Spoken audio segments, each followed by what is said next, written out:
going to the next part of this podcast. Sir, we seen the COVID-19 situation, all the pandemic situation that brought all this business to have forced closures and people out of work. The banks also, all the airlines, well, the whole big situation, the big picture, right? But at the same time, uh, how you see it, that if the pandemic affect the national debt positive or in a negative way, do you just talk about the inflation, you just talk about interest, you just talk about keeping business going and the whole thing? How you see it? What's your perspective? Is the national debt, how it's been affected, negative, positive, or both? Well, I could give the answer that my students give. Well, it affected it both ways. But I would explain my outlook on the national debt. Okay, our Constitution, just to be academic, that is our mission statement for our country.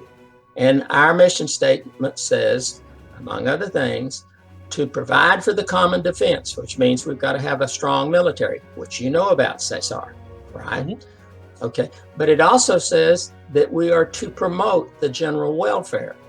So what President Trump did and President Biden are doing is they created a plan where funds, which we did not have, where funds were generated to help businesses get back into business, also to keep payrolls rolling along. And what happens is we created more money by printing more money, and we gave that money or loaned it, maybe some loan, given, but loaned that money to businesses to keep their doors open. If they couldn't keep their doors open, then they could keep their employees paid. And that was good. It's to promote the general welfare. Okay, we had to do that. And we did that back in the late 1930s when Roosevelt came in. We primed the pump. We made money come about. And business recovered. Times are just a little different in my mind because right now we were in debt when the pandemic came, and now we have increased debt higher. And we've only got two ways in my simple mind of running a business to stay profitable or to stay with a positive cash flow. One, we have to either raise our prices, raise our prices, or lower our cost of operation. So how do we raise our prices? Well, we increase income tax. Nobody likes to talk about that. Nobody. But nobody. No. I don't quote the Bible well, but it's just a phrase that I call. You render unto Caesar that which is Caesar's. In other words, we're going to pay for our government. I happen to enjoy the highways. I happen to enjoy the great freedoms that our wonderful military provide to us. But I want us to operate effectively and efficiently. We can't just keep raising prices because in my business, if I raise prices, what happened to my sales? They went down. Yes, sir. So what happens if we keep raising prices, that's raising the taxes on businesses and on ourselves, then business slows down.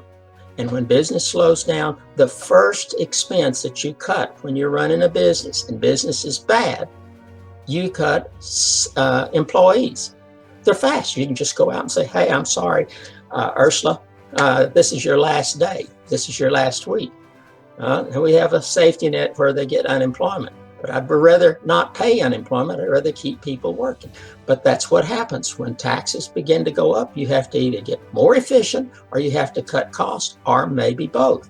And you've already heard in national news that there's a consideration going to be proposed to take our corporate tax rate, which is, just looked at it, effective tax rate is about 21% of net profit.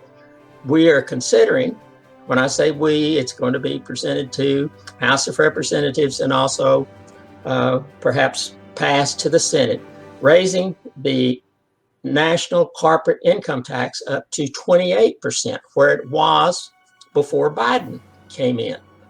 It's going to be one of the highest corporate tax rates in the world. Now, our country, our corporations do not have to operate just in the United States. We can work virtually. And one of the things that's interesting about corporate tax rates is that the tax rate in Ireland is 12%. And we have ours lowered to 21, 22%. There are companies that prior to Trump coming in were considering moving their corporate headquarters to Ireland because the income tax rate was so favorable to business. So, how did we get on this topic? We had to do something to save our economy. And hats off to the Congress, that's the senators, and the House of Representatives for bringing those programs. I can't even remember all of the abbreviations. If you're in government, you create an abbreviation for everything you do, but it seems like it was payroll protection plan. That kept employees going. We also increased unemployment insurance. What was it? $600 a week additional to what you were making. But now we've done that, and now our economy is coming back. It shows a chance for great improvement. But we've got to pay for the funding that we used, that we created during the pandemic. And what's going to happen? Taxes are going to have to go up because nobody in government wants to talk about reducing the cost of operation. Nobody wants to talk about reducing the number of employees or buying more wisely, in my opinion.